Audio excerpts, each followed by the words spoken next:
Welcome back to Studio C70 at the Committee of 70. Polls are still open. It is still election day. Big election for the city of Philadelphia. Judicial offices on the ballot, a whole slew of city offices, mayor, city council, row offices. It's a bunch, and polls will be open till 8 o'clock. If you haven't voted yet, it's a beautiful day out there. Get yourself to the polls. We've been having folks come to the office all day to talk about this election. It's a fascinating one. And today we got Matt Fontana from Philly Set Go. Welcome, sir. Thank you for having me. Happy to have you here. So let's dig right in because these are kind of short interviews, Sure. 15 minutes or so. Sure. First, tell us about Philly Set Go, what your agenda is, and how you guys have been engaged in this particular election cycle. Sure, great. And again, thank you for having us, and we're really excited to be here. So Philly Set Go was founded by myself and Gabriella Guarcow back in 2015, actually. Mm-hmm. And our focus has been on engaging the millennial demographic in Philadelphia. Mm-hmm. You know, we are millennials ourselves, and we loosely identify millennials as folks born 1980 to about 1995.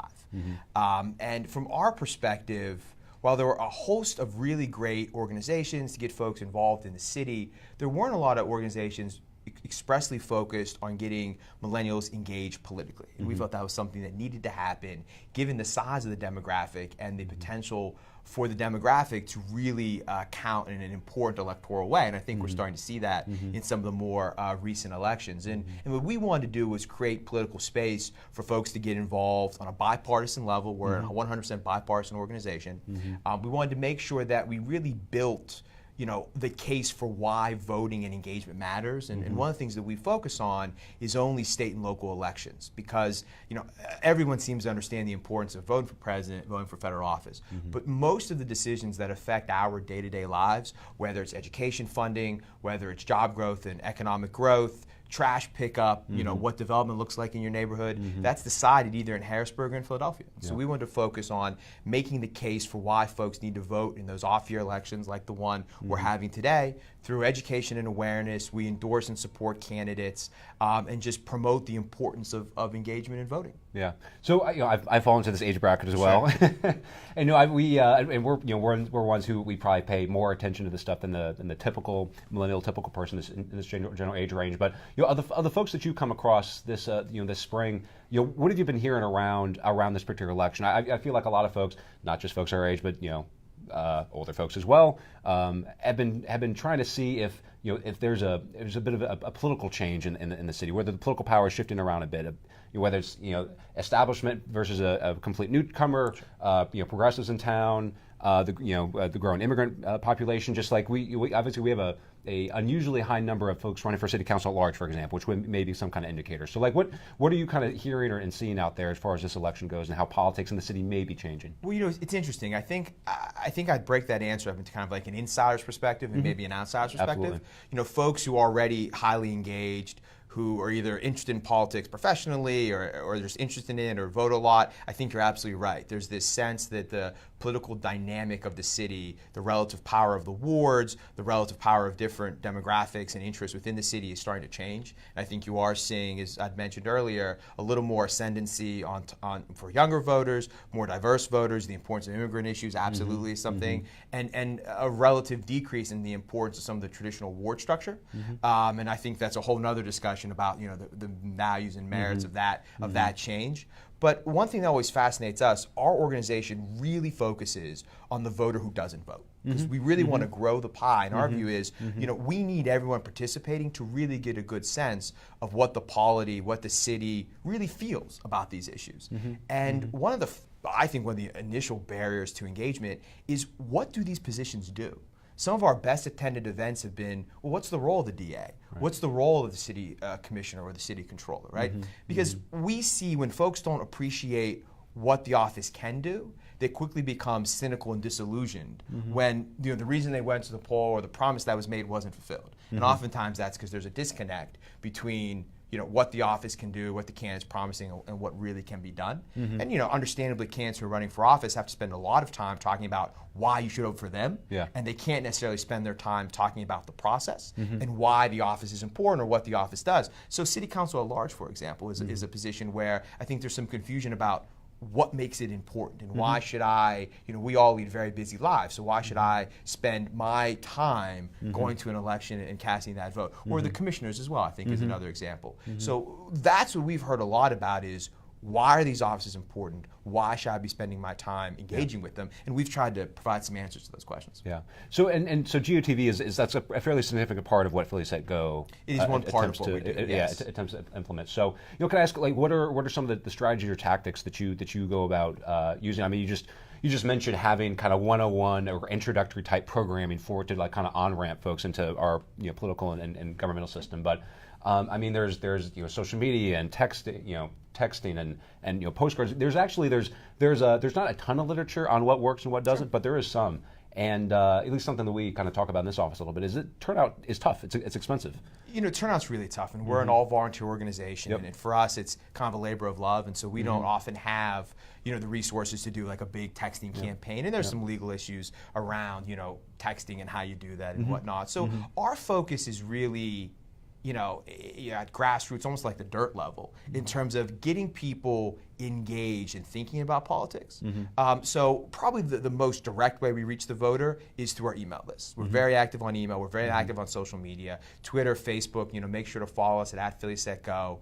That's really where we do a lot of our day-to-day engagement. But our kind of working theory of engagement is we want to connect folks to politicians, to candidates, to the offices. We did a great event at City Hall with some of the city council members, just inviting 100 millennials to come and talk to them. And those folks walked away thinking, wow, they actually want us to engage. They want my questions. They want to fix my issues. And our view is once you start engaging in the process, you realize that there's value to it. And now you're not a voter just for one election. You're a voter for multiple elections. So we just did an event in Black Sheep where we had some of the candidates that we endorse come. And again, the exposure to the candidates, in our view, is the best argument for why you should vote. Because you realize they do care and they want to be supportive and hear your concerns and address those concerns. So for us, it is about, and I've used that word before, but kind of building this political consciousness that's not measured in one GOTV or one particular election cycle, but we really started that process in 2015. And we measure it by our levels of engagement, when people tell us, Instagram us, saying they voted, et cetera, seeing that increase, which isn't the most scientific of methods, but for us, it shows that if we keep doing that work, we are engaging people. And getting one or two more folks to the polls is a win. Those are one or two more voices that previously were not being heard. Yeah. I guess when if you in no other circumstance have an opportunity to interact with your city government or your state officials, and you see City Hall, it's a big gray kind of monolithic building, and it is. And it's hard to tell that they're like humans on the inside that are that are working for the good of the people and passing legislation and just kind of pulling the curtain back a little bit and providing folks an opportunity to meet some of these folks and talk about things. I guess, like you said, there can be a really positive residual effect there for the folks you are able to get in that room. And I'm sure the elected officials appreciate that opportunity as well. That's what we always say, is that elected officials are really looking for opportunities to interface with constituents, with groups. One of the programs we do a dinner and dialogue series. We'll go to a different part of the city, we'll meet with either the state rep or the city council person, a selection of community leaders, and then we'll bring some random folks from our organization or folks on our email list who said, hey, this looks interesting to me. And we have a conversation over dinner about what's important to that particular neighborhood, what's important to that particular part of the city, why it matters, and try and build networks and community. Because ultimately, we see the best way to get people engaged is making people feel like they're part of a community. If you feel like you're part of this and it matters, you'll want to vote, you'll want to be engaged. And we live in a city that's often balkanized, right? Well, I'm from this part of the city, I'm from that part of the city. And we don't always often think about, kind of our near neighbors. And we try to bridge those gaps by connecting people, and we think that creates not only for a more engaged voter, but the other thing the organization thinks about is a better political process, where there's more emphasis on having a good process that will hopefully lead to a good result. It's a great segue right there. So with the process of like how our democracy works and how our local government is put together and makes decisions. I know that so Philly Set Go has a bit of a policy agenda and does some advocacy work as well. Can you talk us through kind of what the top priorities have been and might be in the next couple of years or so? Sure, that's a great question. And I'd say initially something I know you're familiar with is we've long been proponents of opening the primary process up in Pennsylvania and Philadelphia, particularly in a city like Philadelphia where the Democratic primary is, in all intents and purposes, the critical election. we want as many people to participate in that as possible. You know, when you have an election, like you had an election for DA, where I think you had turnout somewhere around 30%, but you only have 30% of one party, you know, participating in that vote, that's really making the meaningful choice, given the registration difference amongst Democrats and Republicans in Philadelphia, for an important office. And our perspective is, all of us are taxpayers. All of us are supporting that primary. So we shouldn't be excluding independent voters, unaffiliated voters. So we're really happy to be part of Open Primaries PA, and really excited to be pushing that issue and to be supporting that Senate Bill 300 that talks about opening the primary process in Pennsylvania. About 21% of registered independents are millennials. So it's an important issue for us also demographically, because that's a lot of voices within our demographic that are not being heard in the substantive way that they are. And as I said, to us, it's a fairness issue, right? I mean, these are publicly funded elections, and so they should be open to the public. So that's been an issue we've really focused on. Education and income inequity, job growth are the other three issues that we like to talk to candidates about. You know, we tell people up front, we're not a think tank. You know, we're not developing policies and saying, hey, these are the 5 policies that we want you to support. We want to engage with candidates and policymakers and hear what they're doing and create the connections so that we get the diversity of voices we need to solve those issues. So we've supported the Sweeney-Levy plan to address taxation in Philadelphia and try and grow Philadelphia's budget by taxing commercial properties and giving residential properties a little more of a break. It's another specific example, and we're behind the Philadelphia Platform, which has been authored by the Philadelphia House delegation to really tackle the city's poverty level at 26%. It hasn't really markedly gone down despite about like 8 years of population growth, I think about 5 years of net GDP growth in the city. And so we really we think the Philadelphia Platform is a great example of legislators sitting down using data, values, and old-fashioned dialogue to coalesce around 5 or 6 policies that, if put in effect in conjunction, could really make a difference. And that's the type of process that we like to support. And I think that's what makes our group a little different, is, to us, the genius of our system of government, the genius of having power dispersed and a diversity of voices, is that you need to come together to get things done. And in that process of coming together, you usually get a better result than you would have just by individually saying, hey, I think this is the right way to go. Yeah. So that the Philadelphia Platform you just mentioned, which folks at home may not have heard of this project yet, although it got I think a decent bit of press this year. This was, again, an effort by the better part of maybe the entire House delegation for Philadelphia to come together, and I think over the course of months and months they built this platform together, which I'm not sure if I can think of another example of where our delegation did that. It's not an easy thing to do, because this is a big city with a lot of diverse interests, but they were able to do that, and I mean, part of the effort there was they were trying to put together something that was both kind of politically, well, first of all, helpful for folks in Philadelphia, but also something they could take to Harrisburg, which is obviously has much more political diversity than we do, Democrats and Republicans, and something that they might be able to get some progress on. And together is kind of like a whole block to try to get this stuff done. That's exactly right, and we appreciate, and one of the reasons we're bipartisan is we realize that to get anything done in the state of Pennsylvania, you're going to need Republican support when it comes to Harrisburg. And education is something where Harrisburg is critical. Aspects of poverty reduction are something where Harrisburg is critical. And so we were really excited to see early efforts by the delegation to build the connections necessary to really move the needle. Because when you think about Philadelphia, speaking maybe for myself, our most pressing problem is poverty. Right? We're just a poor city in 2 main material ways, and that impacts education, that impacts taxes, that impacts job growth, it impacts the level and quality of city services. And solving that problem will have so many additional positive benefits.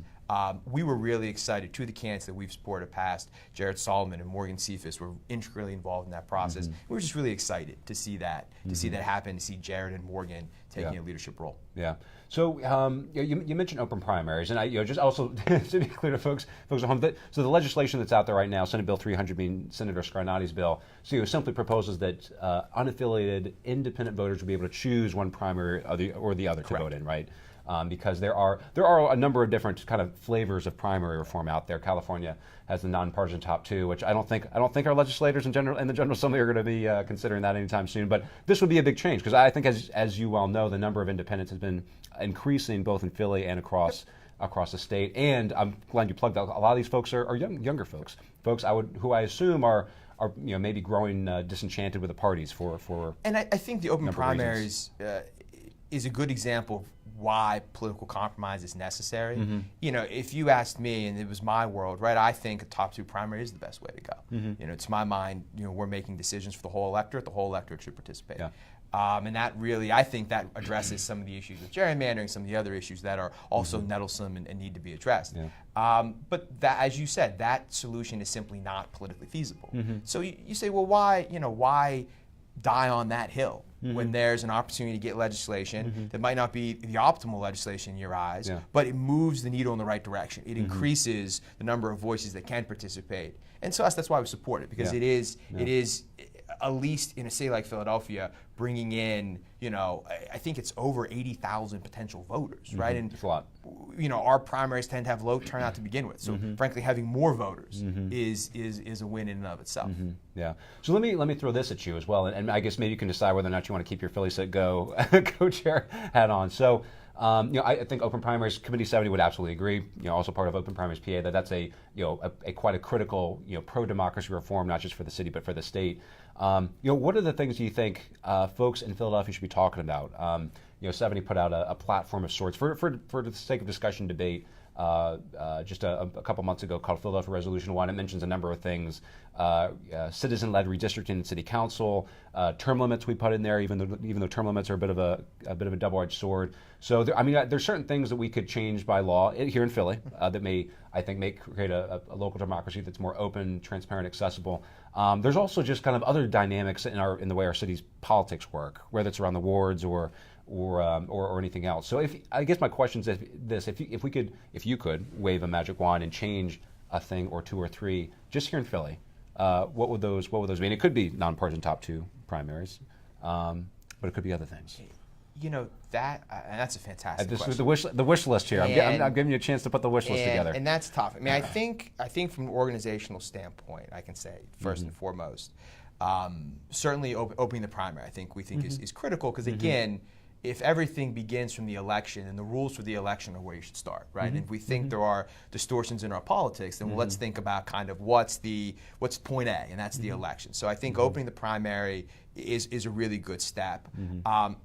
I also think, and I should say, the organization supports term limits, because for us, there's value in turnover, but also kind of taking away this professional cast of politicians, because the longer you're in any institution, invariably, no matter who you are, your interests become deeply aligned with that institution, and that creates space between you necessarily and your constituents and what can be done. Yeah. So we do support term limits. We have been supportive of Councilman Dom's bill, and we understand the necessity maybe to grandfather in the people who are currently here, because understandably people may not vote themselves out of office, but we think that would be a helpful reform moving forward. And I guess I would say, from my own perspective, and this is hard, I don't know if I necessarily have a direct and specific policy, but addressing the culture of casual corruption in our politics. To me, whether it's the various federal indictments or whatever it may be, there seems to be an acceptance that money is a part of the political process in Philadelphia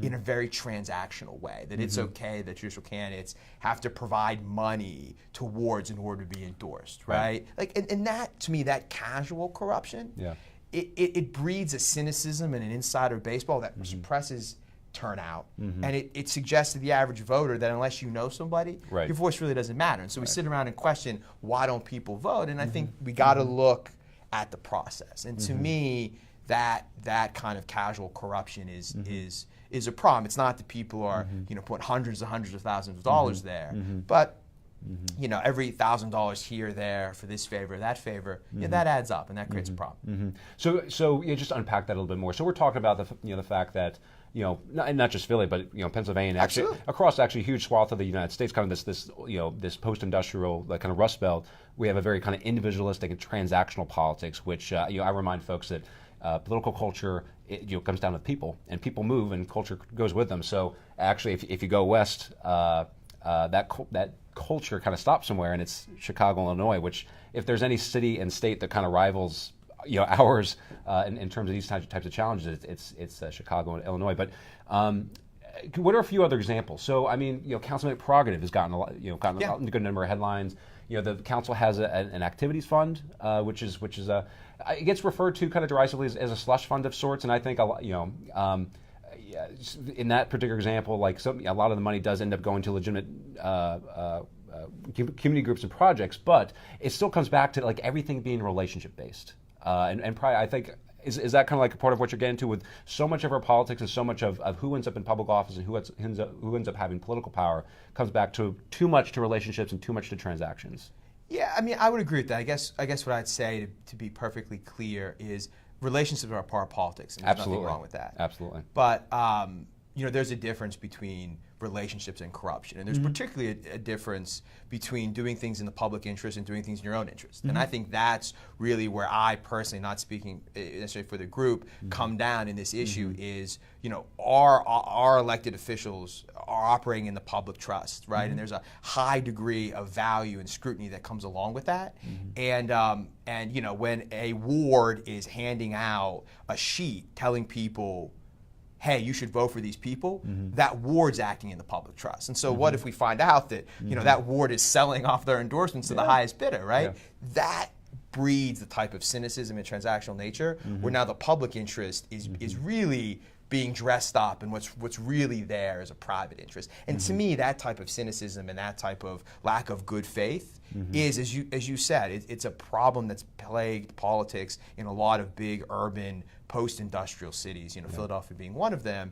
And it's a hard problem to fix because it's a cultural problem. But that's why, as an organization, we talk about process so much, right? Because ultimately, if that wasn't the case, right? If people felt that the public interest was paramount, then I'm willing to bet a substantial amount of money that voting would be better. People would start drawing the connection between who they're voting for, what they're voting for, and the policy outcomes that they're seeing. And there wouldn't be this kind of day-to-day, almost numbing spate of, well, can you believe this? This happened, this didn't happen. I mean, I joke that in some ways, our current campaign finance laws are better at catching people who make small compliance mistakes than people who don't file reports at all, right? And that to me gets to that same issue. So I don't think it's the relationships. That's part of the process. It's this kind of subverting the public interest for the private interest, and frankly, councilmanic prerogative. I can say this as from the organization. The organization feels that's something that should be reformed, and I think that again speaks to it creates such an opportunity for individual council members or for individual developers to advance their own personal interest. And that's a shame because my understanding is the tool was designed to ensure community output. So I think community input. So I think when we think about councilmanic prerogative, again, you gotta go back to first principles. What was the purpose of the tool? Is to protect communities from not having a say in development. That's a great thing, and that should still be a function of our process. So we gotta look at, well, what about that tool has been perverted, and how do we fix that element to it? And so I think that's an example of making sure in our discussions we're thinking about what's the problem we're fixing, and not just getting rid of the whole thing. Yeah, absolutely. Couldn't agree more. So here, last round here. We've been we've been guessing in the office here, and trying to sort out what turnout's going to be today. It is a glorious day. It's just beautiful outside, and this election it's critical for the city, right? I mean, whether it's mayor, city council, the city commissioners, register of wills, sheriff. I mean, and that's not even mentioning the judicial offices, which are so important to have an impact on people's daily lives. So, I mean, what's your guess? And then what do you think are the dynamics that are going to kind of like informing that kind of estimate? What do you got? I'm a terrible guesser.